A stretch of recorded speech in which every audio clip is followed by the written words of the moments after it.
Hey guys, this just in, hot off the press from Facebook. NASA promises to find alien civilizations by 2025. Can you believe that crap? I can't believe that crap. Why? Because it is crap. Seriously, we already know NASA's tied in with the government. They've been hiding stuff since the first moon landing, okay? So, how are they going to say, oh, we promised to do it by then? They can't promise any of that crap, can they? Of course not. They're controlled by everybody else in the higher levels of government. Right into your black ops or whatever you want to call them people, the ones that are really into the nasties. Okay? So, I mean, seriously, I looked at this and I thought, my God. And then they add on to it, the drip feeding of disclosure. Well, you know what? Disclosure is bulls. It is. It's BS. I'll tell you why. See, realistically, people want to know, right? You guys all want to know, do aliens really exist? Are they on the planet now? Have they been on it? Well, take a look around you, people. Take a look at all the technologies and technological advances that have happened in the last 115 years or so. Okay, this crap couldn't have happened by just us alone. Same thing with quantum mechanics, our physics, things that happened way too fast even back in, just even the early 1900s, even right after the Wright brothers did their 3-minute flight. I mean, seriously, people, wake the frig up, would you? And take the blinders off. Stop not asking questions and start asking questions. Where is all this tech coming from?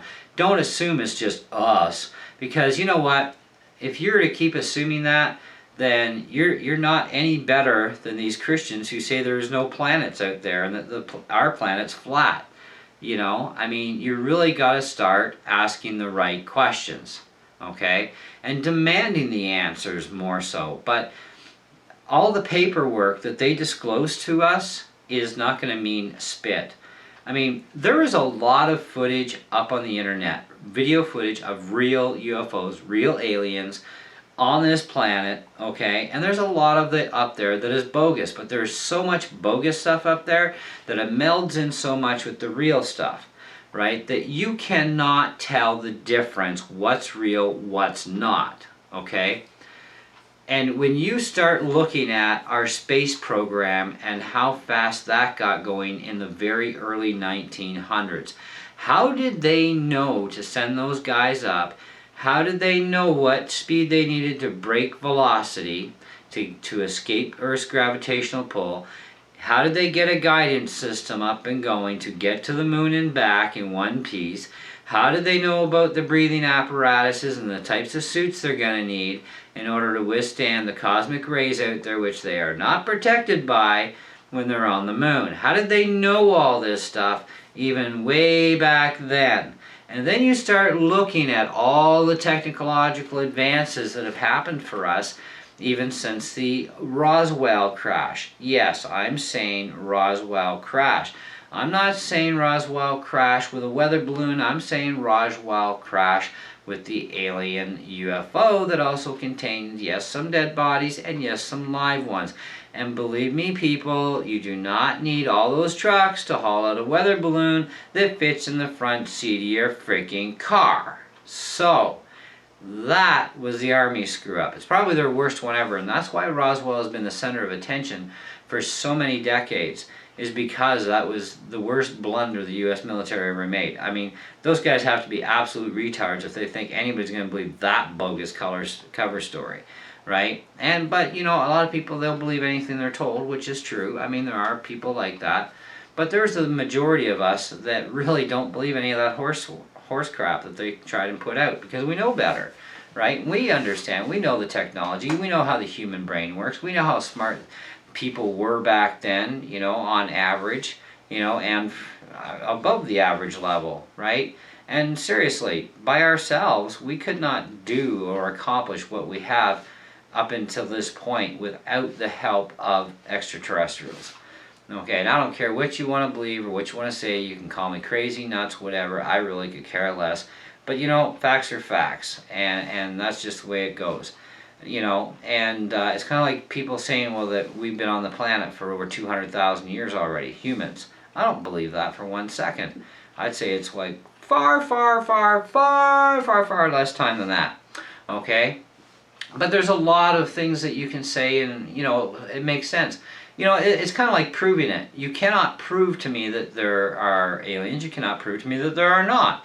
You cannot prove to me that there is a God. You cannot prove that there is not a God. Okay?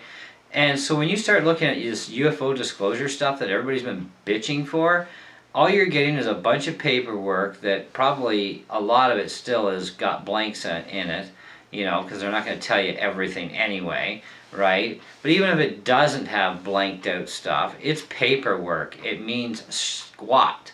What means anything is to be able to meet these ETs on a worldwide scale level face to face. Now that's UFO disclosure. That's the way it needs to be done proper, or all this is for nothing, because nobody's going to believe a bunch of bogus paperwork. The government can tell us anything we want, and we'll just go, yeah, okay, we accept it. They could actually say, yes, we've been working with ETs. Well, so where are they? Show them to us. For real, face to face, not on a TV show, face to face, okay? Because, you got to watch, because CGI. Look at the movie Paul. I mean, that movie was like, it could have been a kid in an outfit. We didn't know, right? Unless you skipped ahead to the bonus features afterward. You find out that Paul was CGI'd, and Paul looks so freaking real. Even I was fooled. And there's a lot of videos like that on YouTube, right? So you can easily get fooled, right? But there's also, like I said, there is actual real authentic footage. But to know what it is and to tell the difference, CGI to real life is virtually impossible for an average person, or even most people, to even differentiate between the two. So that's kind of why the government probably isn't pulling those videos, is because there's so many of them out there that it just melds in and people just get the same attitude going. So the government's basically sitting back going, well, we win. It really doesn't matter. They're never going to believe anything we say anyway. Well, of course not. Those of us who are smart are not going to believe a damn thing they're going to say, period, at any point in time, because we know damn well better, right? And so yeah, NASA promises to find alien civilizations by 2025. Well, damn it, I would probably pay to see that happen. And where are they talking? Where are they looking? Are they looking at our own galaxy? Are they trying to look at another galaxy? They're in our galaxy, okay? They're on our planet, for crying out loud. And yeah, the Greys, as we have dubbed them, our nickname for them, are probably likely one of them, among other species. I mean, we have been fed space movies and alien movies for decades now, and as Paul quoted on the movie Paul, so that you would not freak out and have a spaz attack when our two races did meet, okay? So, and you think of the word aliens. They're aliens to us, we're aliens to them. Alien is actually a really nasty word. They're people. They just look different. And there are ETs, I am willing to bet, on this planet that look no differently than me and you. Okay? They could be your husband, your wife, your boyfriend, your girlfriend, who knows? Could be the neighbor, lives beside you. Could be, because he's some kind of a physicist or something, right? Really superb, smart people. Right? And where did all this stuff generate from? I mean, you think about it, like even quantum mechanics, and Einstein was a really smart chap. Da Vinci was smart, if you go back in time a little further. He invented a lot of crap that, a lot of his stuff is based on a lot of our stuff now, like helicopters, for example. Okay? I mean, the guy was like a friggin' genius, but don't let that stuff out of the bag back then. He probably would have been burned at the stake, for heresy or something. But I mean, the technologies and the advancements we've had in every area, medicals, every type of science you can imagine, the microtechnology that we have on our cell phones, our internet, everything. I mean, there's tech that has come from back engineering. We've been taught to back engineer, obviously, alien technology. Now we can do a lot of it on our own too, right? So, I mean, but we had to be taught. We had to be led along. And yeah, sure, it's a government conspiracy cover-up stuff and everything else, whatever. But I mean, I am definitely a full supporter and pro-alien person that, I'm a believer, And you can't shake me either way on this, because it's quite obvious that God did not create just this planet and just us.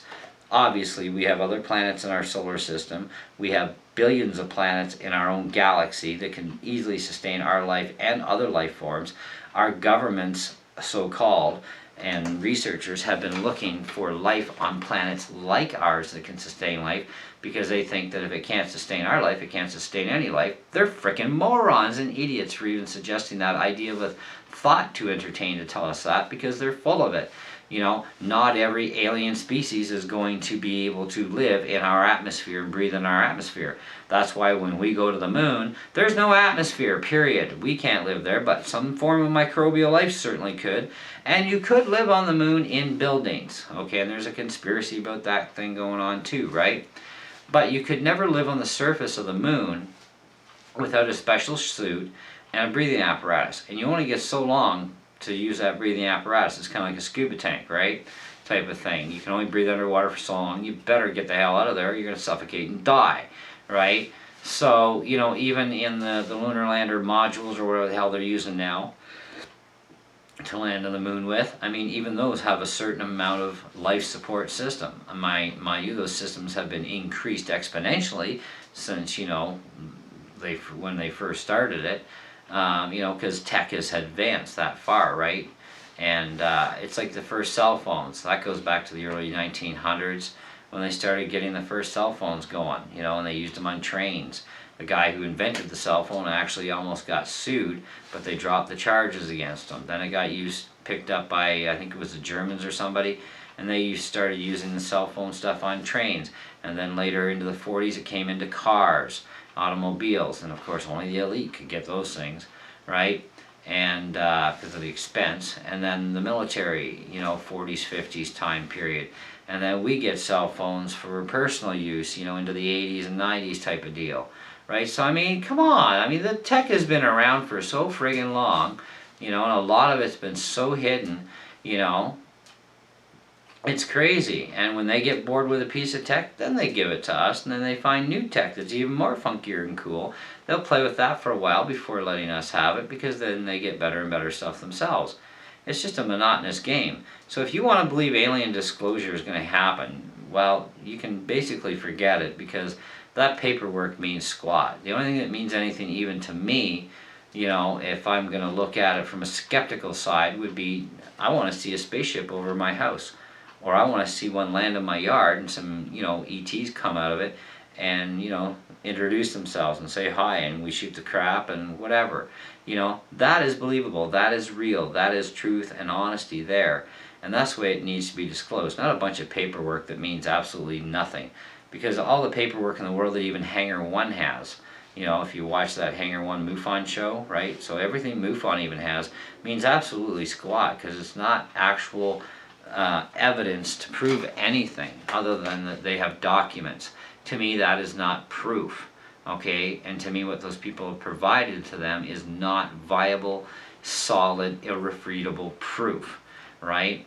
I mean, aliens at least we can prove. God you cannot. God is on faith, right? So you cannot prove there is, you cannot prove there isn't a God, okay? Or gods, depending on what religion we're talking, okay? But ETs, or people from other planets or other dimensions, etc. Now that can be proved quite easily in the physical world. But in paperwork world, no. It's bogus, it means squat, and it's unacceptable. Anyways, guys, what do you think? You think NASA's gonna find alien civilizations by 2025? Wow! I'm really thinking, then if they do, how are they gonna prove it? How is their proof going to be presented? Because it needs to be irrefutable proof for the whole world to believe it, right? Think about it, get back to me, feel free to leave your comments, and always, you know how to do it. Catch you on the next video.